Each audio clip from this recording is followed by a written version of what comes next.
एक समय एक बहुत प्रतापी और दानी राजा था। वह नित्य गरीबों और ब्राह्मणों की सहायता करता था। ये बात उसकी रानी को अच्छी नहीं लगती थी।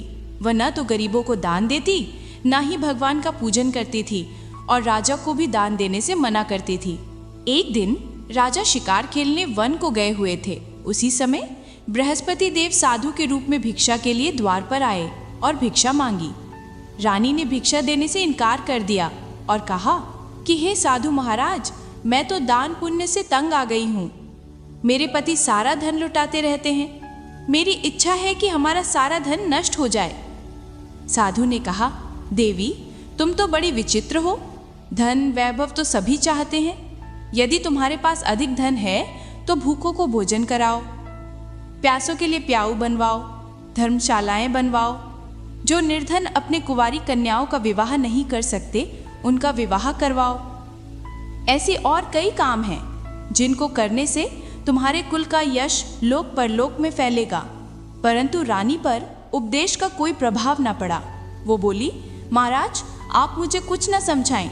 मैं ऐसा धन नहीं चाहती जो हर जगह बांटती फिरूं। साधु ने उत्तर दिया, यदि तुम्हारी ऐसी इच्छा है तो तथास्तु। तुम ऐसा करना कि बृहस्पतिवार के दिन घर को गोबर से लीपना, अपने केशों को धोना, राजा को हजामत करवाने की कहना, भट्टी चढ़ाकर कपड़े धोना। ऐसा करने से तुम्हारा सारा धन नष्ट हो जाएगा। ये कहकर साधु महाराज वहां से अंतर्ध्यान हो गए। साधु के अनुसार कही बातों को पूरा करते हुए केवल 3 बृहस्पतिवार ही बीते थे कि राजा रानी की समस्त धन संपत्ति नष्ट हो गई और वे भोजन के लिए भी दोनों समय तरसने लगे। एक दिन राजा ने रानी से कहा कि हे रानी, तुम यहीं रहो, मैं दूसरे देश को जाता हूँ, क्योंकि यहाँ पर सभी लोग मुझे जानते हैं, इसलिए मैं कोई छोटा कार्य नहीं कर सकता। ऐसा कहकर राजा परदेश चला गया। वहाँ जंगल से लकड़ी काट कर लाता और शहर में बेचता। इस तरह वो अपना जीवन व्यतीत करने लगा। एक बार जब रानी और दासी को 7 दिन तक बिना भोजन के रहना पड़ा, तो रानी ने अपने दासी से कहा, हे दासी, पास ही के नगर में मेरी बहन रहती है। वो बड़ी धनवान है। तू उसके पास जाओ और कुछ ले आ, ताकि थोड़ी बहुत गुजर बसर हो जाए। दासी रानी के बहन के पास गई। उस दिन गुरुवार था और रानी की बहन उस समय बृहस्पतिवार व्रत की कथा सुन रही थी। दासी ने रानी की बहन को अपनी रानी का संदेश दिया, लेकिन रानी की बहन ने कोई उत्तर नहीं दिया। जब दासी को रानी की बहन से कोई उत्तर नहीं मिला तो वो बहुत दुखी हुई और उसे क्रोध भी आया। दासी ने वापस आकर रानी को सारी बात बता दी। सुनकर रानी ने अपने भाग्य को कोसा। उधर रानी की बहन ने सोचा कि मेरी बहन की दासी आई थी, परंतु मैं उससे कुछ नहीं बोली तो वो बहुत दुखी हुई होगी। पूजन व कथा पूर्ण कर वो अपनी बहन के घर आई और कहने लगी, हे बहन, मैं बृहस्पतिवार का पूजन कर रही थी। तुम्हारी दासी मेरे घर आई थी, परंतु जब तक कथा होती है तब तक ना तो उठते हैं और ना ही बोलते हैं, इसलिए मैं नहीं बोली। कहो बहन, दासी क्यों आई थी? तब रानी बोली, बहन, तुमसे क्या छिपाऊं, हमारे घर में खाने तक को अनाज नहीं है। ऐसा कहते कहते रानी की आंखें भर आई। उसने दासी समेत पिछले 7 दिनों से भूखे रहने की बात अपनी बहन को बताई। रानी की बहन बोली, सुनो बहन, बृहस्पति देव सबकी मनोकामना पूर्ण करते हैं। देखो, शायद तुम्हारे घर में भी अनाज रखा हो। पहले तो रानी को विश्वास नहीं हुआ, पर बहन के आग्रह करने पर उसने अपनी दासी को अंदर भेजा तो उसे सचमुच अनाज से भरा एक घड़ा मिला। यह देखकर दासी को बड़ी हैरानी हुई। दासी रानी से कहने लगी, हे रानी, जब हमें भोजन नहीं मिलता था तो हम व्रत ही तो करते थे, इसलिए क्यों ना इनसे व्रत और कथा की विधि पूछ ली जाए, ताकि हम भी व्रत और कथा किया करेंगे। तब रानी ने अपनी बहन से बृहस्पतिवार के व्रत की पूरी विधि के बारे में पूछा। उसकी बहन ने बताया कि बृहस्पतिवार के व्रत के दिन चने की दाल और मुनक्का से विष्णु भगवान का केले की जड़ में पूजन कर घी का दीपक जलाएं। कथा सुनकर पीला भोजन ही करें, इससे बृहस्पति देव प्रसन्न होते हैं। इस तरह व्रत और पूजन विधि बताकर रानी की बहन अपने घर को लौट गई। 7 दिन के बाद जब गुरुवार आया तो रानी और दासी ने व्रत रखा। दासी घुड़साल में जाकर चना और गुड़ ले आई, फिर उनसे केले की जड़ में विष्णु भगवान का पूजन किया। अब पीला भोजन कहाँ से आए, इस बात को लेकर दोनों बहुत चिंतित थे। चूंकि उन्होंने सच्ची श्रद्धा से व्रत रखा था, इसलिए बृहस्पति देव प्रसन्न होकर एक साधारण व्यक्ति का रूप धारण कर 2 थालों में सुंदर पीला भोजन दासी को दे गए। भोजन पाकर दासी प्रसन्न हुई और फिर रानी के साथ मिलकर भोजन ग्रहण किया। उसके बाद वे हर गुरुवार को व्रत और पूजन करने लगी। बृहस्पति भगवान की कृपा से उनके पास फिर से बहुत धन संपदा हो गई, परंतु रानी फिर से पहले की तरह आलस्य करने लगी। तब दासी बोली, देखो रानी, तुम पहले भी इसी प्रकार आलस्य करती थीं। तुम्हें धन रखने में कष्ट होता था, इसलिए तुम्हारा सभी धन नष्ट हो गया। बड़ी मुसीबतों के बाद हमने ये धन पाया है, इसलिए तुम्हें दान पुण्य करना चाहिए, भूखे मनुष्यों को भोजन कराना चाहिए और धन को शुभ कार्यों में खर्च करना चाहिए, जिससे तुम्हारे कुल का यश बढ़ेगा, स्वर्ग की प्राप्ति होगी और पितृ प्रसन्न होंगे। दासी की बात मानकर रानी अपना धन शुभ कार्यों में खर्च करने लगी, जिससे पूरे नगर में उसका यश फैलने लगा। एक दिन राजा दुखी होकर जंगल में एक पेड़ के नीचे बैठा था। वो अपनी दशा को याद करके व्याकुल होने लगा। बृहस्पतिवार का दिन था। एकाएक उसने देखा कि वन में एक साधु चले आ रहे हैं। साधु आकर बोले, हे लकड़हारे, इस सुनसान जंगल में तू क्यों चिंता में बैठा है? लकड़हारे ने दोनों हाथ जोड़कर प्रणाम किया और उत्तर दिया, महात्मा जी, आप तो सब कुछ जानते हैं, मैं क्या कहूँ। ये कहकर वह राजा रोने लगा और साधु को अपनी आत्मकथा सुनाई। साधु ने कहा, तुम्हारी स्त्री ने बृहस्पति के दिन बृहस्पति भगवान का निरादर किया था, जिससे रुष्ट होकर उन्होंने तुम्हारी यह दशा कर दी। अब तुम मेरे कहने पर चलो तो तुम्हारे सभी कष्ट दूर हो जाएंगे और भगवान पहले से भी अधिक संपत्ति देंगे। तुम बृहस्पति के दिन कथा किया करो। 2 पैसे के चने व मुनक्का लाकर उसका प्रसाद बनाओ और शुद्ध जल के लोटे में गुड़ मिलाकर अमृत तैयार करो। कथा के पश्चात अपने परिवार और सुनने वाले प्रेमियों में अमृत व प्रसाद बांटकर स्वयं भी ग्रहण करो। ऐसा करने से भगवान तुम्हारी सभी मनोकामनाएं पूरी करेंगे। साधु के ऐसे वचन सुनकर लकड़हारा बोला, हे प्रभु, मुझे लकड़ी बेचकर इतना पैसा नहीं मिलता जिससे भोजन के उपरांत कुछ बचा सकूं। मैंने रात्रि में अपनी स्त्री को व्याकुल देखा है, मेरे पास कुछ भी नहीं जिससे मैं उसकी खबर मंगा सकूं। साधु ने कहा, हे लकड़हारे, तुम किसी भी बात की चिंता मत करो। बृहस्पति के दिन तुम रोजाना की तरह लकड़ियां लेकर शहर को जाओ। तुमको रोज से दुगना धन प्राप्त होगा, जिससे तुम भोजन भी कर सकोगे और बृहस्पति देव की पूजा का सामान भी आ जाएगा। मैं तुम्हें बृहस्पति देव की कहानी सुनाता हूँ। प्राचीन काल में एक ब्राह्मण रहता था। वो बहुत निर्धन था। उसकी स्त्री बहुत मलिनता के साथ रहती थी। वो न तो प्रतिदिन स्नान करती और न ही किसी देवता का पूजन करती थी। इससे ब्राह्मण देवता बड़े दुखी थे। कुछ समय पश्चात ब्राह्मण के घर एक सुंदर कन्या पैदा हुई। कन्या बड़ी होने पर प्रातः स्नान करके विष्णु भगवान का जाप व बृहस्पतिवार का पूजन एवं व्रत करने लगी। अपने पूजन पाठ को समाप्त करके पाठशाला जाती तो अपनी मुट्ठी में जौ भर के ले जाती और पाठशाला के मार्ग में डालती जाती। तब ये जौ सोने के हो जाते और स्कूल से लौटते समय वो उनको बीनकर घर ले आती। एक दिन वो बालिका सूप में उन सोने के जौ को फटक कर साफ कर रही थी तो उसके पिता ने देखा और कहा, हे बेटी, सोने के जौ के लिए सोने का सूप भी होना चाहिए। दूसरे दिन बृहस्पतिवार था। इस दिन कन्या ने व्रत रखा और बृहस्पति देव से प्रार्थना करके कहा कि मैंने आपकी पूजा सच्चे मन से की है, तो मेरे लिए सोने का सूप भी दे दो। बृहस्पति देव ने उसकी प्रार्थना स्वीकार कर ली। रोजाना की तरह वो कन्या जौ फैलाती हुई जाने लगी। जब लौटकर जौ बेन रही थी तो बृहस्पति देव की कृपा से उसे मार्ग में सोने का सूप भी मिल गया। एक दिन की बात है, वो कन्या सोने के सूप में जौ साफ कर रही थी। उस समय उस नगर का राजकुमार वहां से होकर निकला। वो कन्या के रूप और कार्य को देखकर मोहित हो गया और जाकर अपने पिता से कहा कि मैं उस लड़की से विवाह करना चाहता हूँ जो सोने के सूप में जौ साफ कर रही थी। ये सुनकर राजा बोला कि मैं उसके साथ तेरा विवाह अवश्य ही करवा दूंगा। राजकुमार ने उस लड़की के घर का पता बतलाया। तब मंत्री उस कन्या के घर गए और ब्राह्मण देवता को सभी हाल बताया।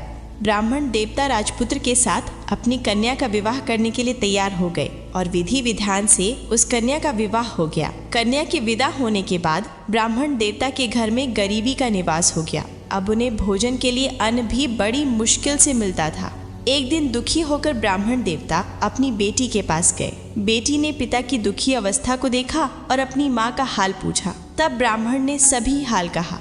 बेटी ने बहुत सा धन देकर अपने पिता को विदा किया। इस तरह ब्राह्मण का कुछ समय तो सुखपूर्वक व्यतीत हो गया, लेकिन कुछ दिन बाद फिर वही हाल हो गया। ब्राह्मण फिर अपनी बेटी के यहाँ गया और सारा हाल कहा। तो उसकी बेटी बोली, पिताजी आप माँ को मेरे पास ले आओ, मैं उसे बृहस्पति देव के व्रत व पूजन विधि बता दूंगी, जिसे श्रद्धा पूर्वक करने से आपकी गरीबी दूर हो जाएगी। वह ब्राह्मण अपनी स्त्री को साथ लेकर बेटी के ससुराल पहुंचा। तब बेटी अपनी माँ को समझाने लगी, माँ तुम प्रातःकाल प्रथम स्नान आदि करके विष्णु भगवान का पूजन करना। परंतु माँ ने उसकी एक भी बात का ध्यान नहीं लगाया और प्रातःकाल उठकर अपनी बेटी के बच्चों की जूठन को खा लिया। इससे उसकी बेटी को बहुत गुस्सा आया और उस रात उसने अपनी माँ को कोठरी में बंद कर दिया। अगले दिन सुबह उसने अपनी माँ को बाहर निकाला और स्नान आदि करा के पाठ करवाया तो उसकी माँ की बुद्धि ठीक हो गई और वह प्रत्येक बृहस्पतिवार को व्रत रखने लगी।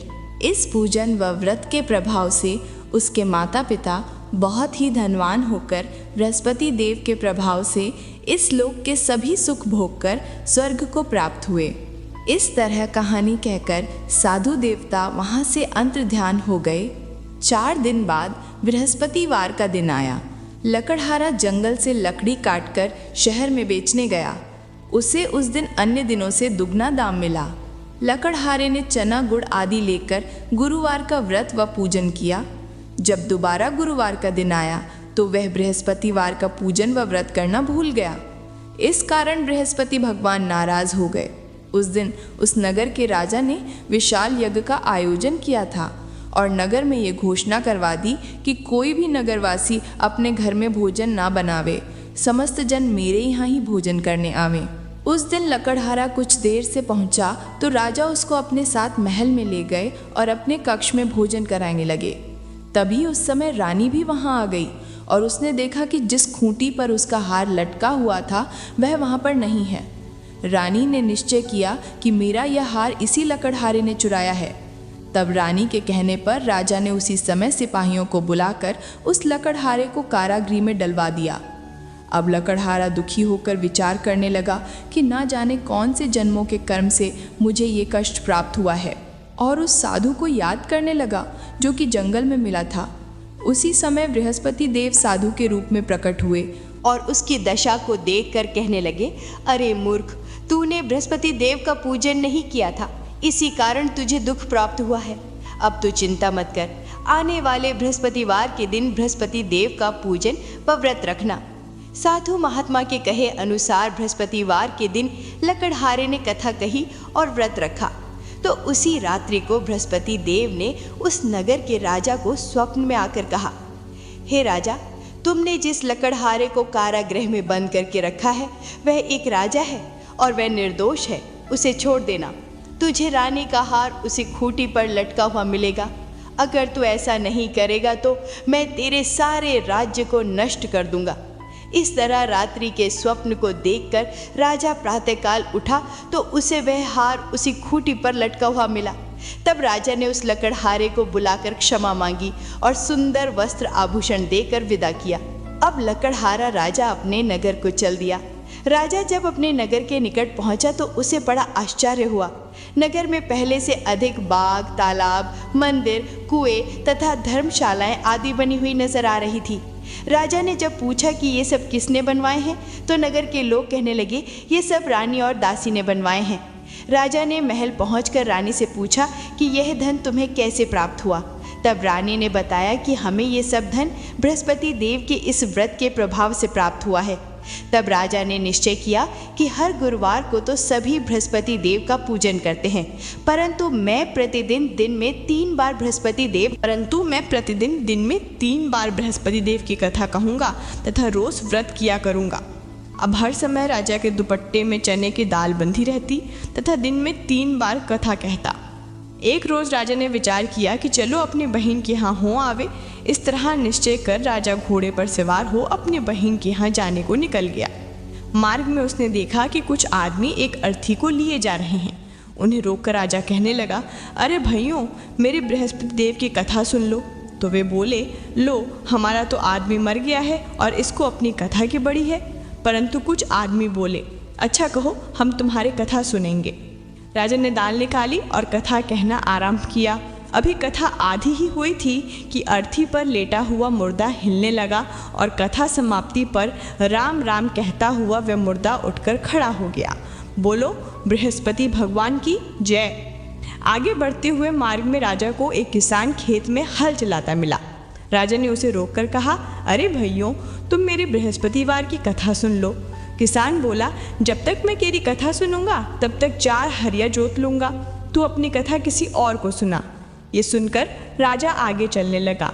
राजा के आगे बढ़ते ही बैल पछाड़ खाकर गिर गए और किसान के पेट में बड़ी जोरों से दर्द होने लगा। उस समय किसान की माँ रोटी लेकर आई। उसने जब ये देखा तो किसान से सब हाल पूछा। अपने बेटे की बात सुनकर वे बुढ़िया दौड़ी दौड़ी उस घुड़सवार राजा के पास गई और उससे बोली कि मैं तेरी कथा सुनूंगी। तो अपनी कथा मेरे खेत पर चलकर ही कहना। राजा ने बुढ़िया के खेत पर जाकर कथा कही। कथा सुनने के उपरांत ही बैल उठ खड़े हुए और किसान के पेट का दर्द भी ठीक हो गया।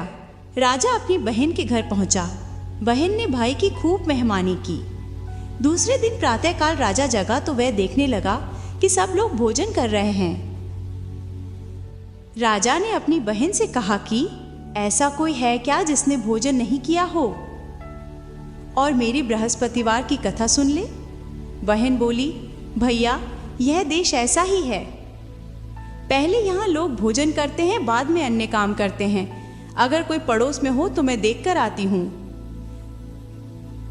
कई घर देखने के बाद भी उसे ऐसा व्यक्ति नहीं मिला जिसने भोजन ना किया हो। कुछ दूर और जाने पर वह कुम्हार के घर गई जिसका लड़का बीमार था। उसे मालूम हुआ कि कुम्हार के यहाँ 3 दिन से किसी ने भोजन नहीं किया है। रानी ने अपने भाई की कथा सुनने के लिए कुम्हार से कहा तो वह तैयार हो गया। राजा ने कुम्हार के घर जाकर उसके परिवार को बृहस्पतिवार की कथा सुनाई, जिसे सुनकर कुम्हार का लड़का ठीक हो गया। ऐसा होने पर चारों ओर राजा की प्रशंसा होने लगी। एक दिन राजा ने अपनी बहन से कहा कि हे बहन, हम अपने घर को जाएंगे, तुम भी तैयार हो जाओ। राजा की बहन ने अपनी सास से पूछा। सास ने कहा, हाँ चली जा, परंतु अपने लड़कों को मत ले जाना क्योंकि तेरे भाई के कोई औलाद नहीं है। बहन ने राजा से कहा, मैं तो चलूंगी पर कोई बालक नहीं जाएगा। तब राजा बोला कि जब कोई बालक ही नहीं चलेगा तब तुम भी क्या करोगी। बड़े दुखी मन से राजा अपने नगर को लौट आया। राजा ने अपनी रानी से कहा, हम निर्वंशी राजा हैं। तब रानी बोली, ही प्रभु, बृहस्पति देव ने हमें सब कुछ दिया है, वो हमें औलाद भी अवश्य देंगे। उसी रात बृहस्पति देव ने राजा को स्वप्न में आकर कहा, हे राजा, उठ, सभी चिंताएं त्याग दे, तेरी रानी गर्भ से है।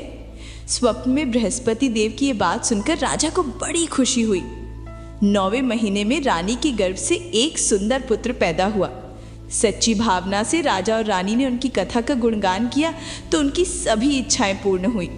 जो सच्ची श्रद्धा से बृहस्पतिवार का पूजन करता है, दूसरों को कथा पढ़कर सुनाता है या सुनता है, तो बृहस्पति देव उसकी सभी मनोकामनाएं पूर्ण करते हैं, सदैव उसकी रक्षा करते हैं। कथा सुनने के बाद प्रसाद बांटना चाहिए एवं स्वयं को भी ग्रहण करना चाहिए। हृदय से उनका मनन करते हुए जयकारा बोलना चाहिए। बोलो बृहस्पति देव की जय, विष्णु भगवान की जय। आज की कथा का यही समापन। आप हमसे जुड़े रहें। हम सच्ची खबरें, प्रेरणादायक कहानियाँ और ज्ञानवर्धक दस्तावेजों के साथ हमेशा उपस्थित रहेंगे। वीडियो पसंद आए तो लाइक, शेयर और सब्सक्राइब करना ना भूलें। धन्यवाद।